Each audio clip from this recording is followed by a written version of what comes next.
Hello, my name's Gary Sorenborger. Here at the Department of Water and Power, we stress safety. But in the event of electrical contact, we like our people to know what to do. First, in the area of first aid, and also in the area of electrical burns, just to find out how tragic electrical burn can be. So what we've done at the department, we've asked for the assistance of Dr. Carl Stein. Dr. Stein is a physician, works out of the Sherman Oaks Burn Center in Sherman Oaks, California, and is really considered an expert in the area of electrical burns. From time to time, we ask Dr. Stein to come out to our facilities and give a lecture in electrical burns. Firstly, in the area of emergency first aid, and secondly, in the area of education, just for everybody to understand how tragic electrical burn can be. So at this time, for one of our facilities, I'm going to turn this over to Dr. Carl Stein.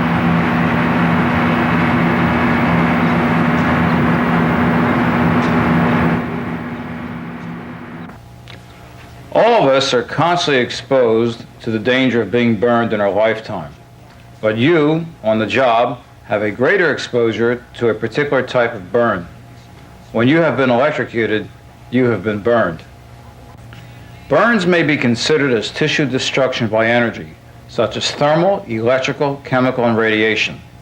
We always think of burns as involving only the skin, but it can involve all parts of the body, including nerves, muscle, blood vessels, heart, lung, and even bone. You on the job have a special exposure to thermal and electrical burns. In a thermal burn, the injury is from the outside in. In the first-degree thermal burn, the outer layer is injured, but the growth center survives and the skin heals. In the second-degree burn, the outer layer is destroyed, but the healing is from the hair follicles and sweat glands. In the third-degree burn, these structures are destroyed. A third-degree burn may heal if it's small, and it may heal from the sides. When an electrical burn occurs, it goes to those structures which conduct electricity best. This includes the nerves, muscles, and blood vessels. Blood vessels are destroyed because they contain salt solutions. When a blood vessel is destroyed, all the tissue it supplies is destroyed. Therefore, an electrical burn is from the inside out. Most electrical burns are third degree. Here we see a third-degree electrical burn of the entire upper extremity, including arm, forearm, and hand. Note the leather-like appearance of the skin. His arm would eventually require amputation. Despite all efforts, he died from his burns. The following slides demonstrate the progression of electrical burns. Electrical burns burn from the inside out, first destroying the blood vessels and then the surrounding tissue. What appears to be not so bad in the beginning often ends up worse in the end. This is an electrical burn of the foot. The burn is concentrated at the base of the great toe, which is charred. 5 days later, you can see that the burn has extended to the top of the foot and the base of the toes. After 7 more days, we see that the skin of the toes, along with more skin on the top of the foot, is dying. 1 week later, we see that there is further loss of skin and muscle. The toes will not survive. This man eventually lost most of his foot. This is the condition of the foot 19 days after the burn and before amputation.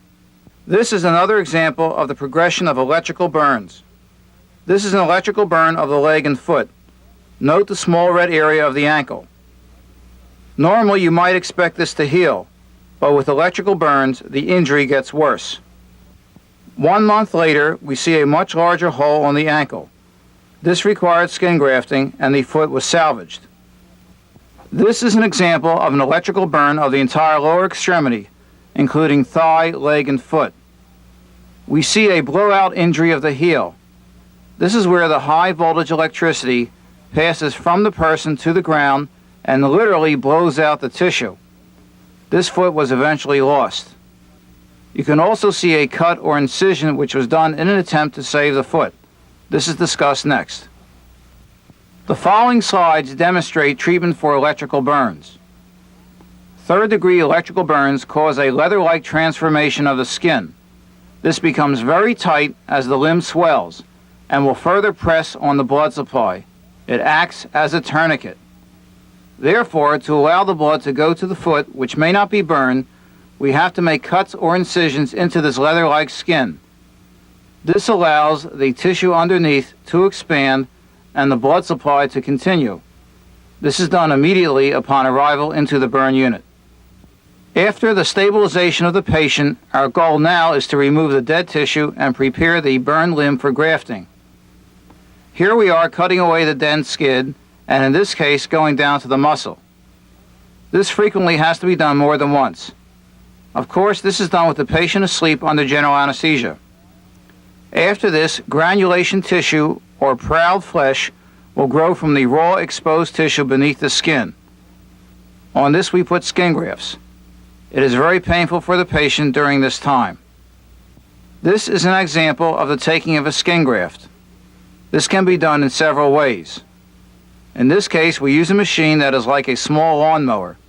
We remove skin that is very thin. Here it is 0.010 of an inch thick. The area where we take it from will heal like a deep scrape. We can then try to get more skin out of the piece that has been taken. This is a small machine that meshes the thin skin or puts a lattice work into it. The skin graft is then spread out, covering a larger area. This has been one of the most significant advances in burn treatment in the last 10 years and has allowed the survival of many patients who might not live. This allows us to get more mileage out of the same area of skin. This is an example of the meshed skin graft being placed on the burned area.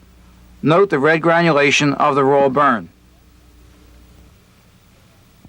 Here we see the meshed skin graft, which is spread out on the burns of the chest and sutured. If you look closely, you can see the little lattice work that enables us to cover 50% more area than the grafts could otherwise cover. Here you see the burn surgeon at work in the operating room. Most burns require many surgeries.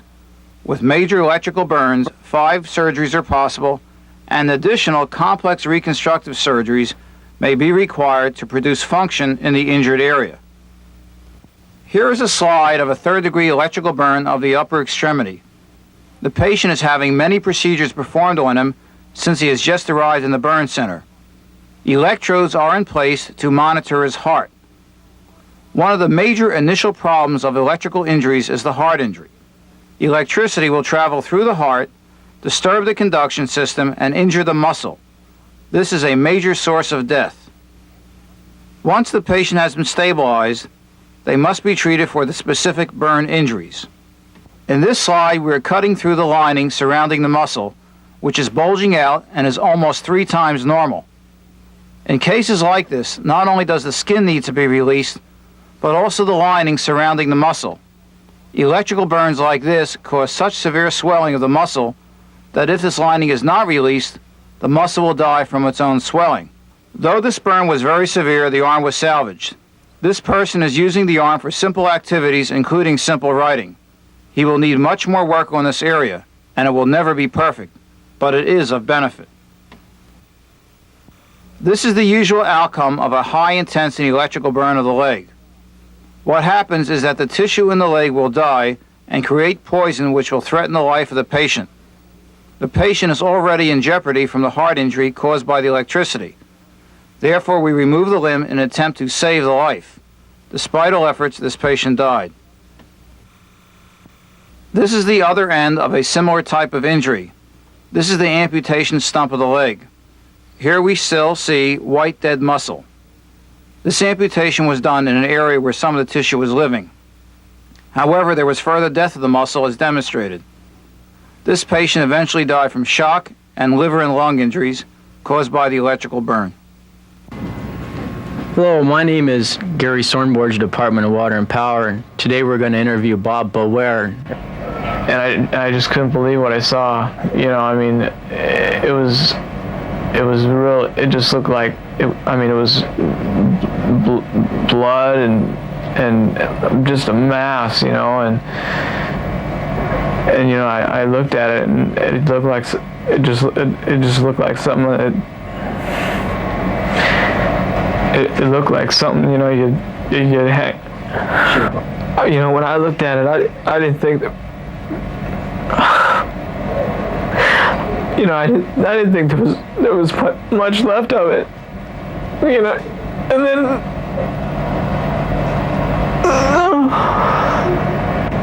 it's a lot of pain to go through, you know, but well, you know, it kind of makes you think, you know, a little bit about what you do. You always think, you know, oh, it's not going to happen, you know, but man, it happens. You know, I mean, I always thought, oh, it never happened to me, you know, but everybody says that, you know. Today we're just going to kind of get everybody's personal feelings about what happened that day of the accident. But thank God we have the training. It saved one man, and we tried our best on the other. Where was there anything going through your mind? Yes, he was screaming and crying. It was music to my ears. The man was alive. Sure. I just can't believe it happened. But believe me, it can happen to any crew, to any foreman, at any time. You started CPR and it wasn't a very pretty scene. Was it a mechanical? Was it from your training that you jumped right in on CPR? Well, it's mostly most of the training and knowing that there was a good possibility that you could bring him back. Look at a person and see blood coming out of his mouth, his nose, and his ear, and then his eyes are wide open like they're blown out of his head. And a dark blue in color, you pretty well say, well, in my case, I said to myself, he must have taken the worst part of it, worst part of the electrical shock. Teach you the CPR, they don't tell you that the real life person may have blood in his mouth, and he may, anyway, it was pretty gory. Well, that's all right. Blood in their mouth, and then of course they vomit a lot. Did all these things bother you, or did you just jump right in on them and try to put the visual thing aside for the moment? Well, they bothered me a lot, but I figured I really wanted the guy to live. 4 quick breaths to get things going, and then you started the compressions. And by the third breath, his whole mouth was filled with blood. And it was. In summary, the best way to treat an electrical or thermal burn is to avoid it. Please follow safety precautions and regulations. However, if you or one of your coworkers is the victim of such a burn, remember the following. An electrical burn may affect your heart. Try to remain calm and avoid exertion. Cool the involved area as quickly as possible. And finally, seek immediate specialized medical care.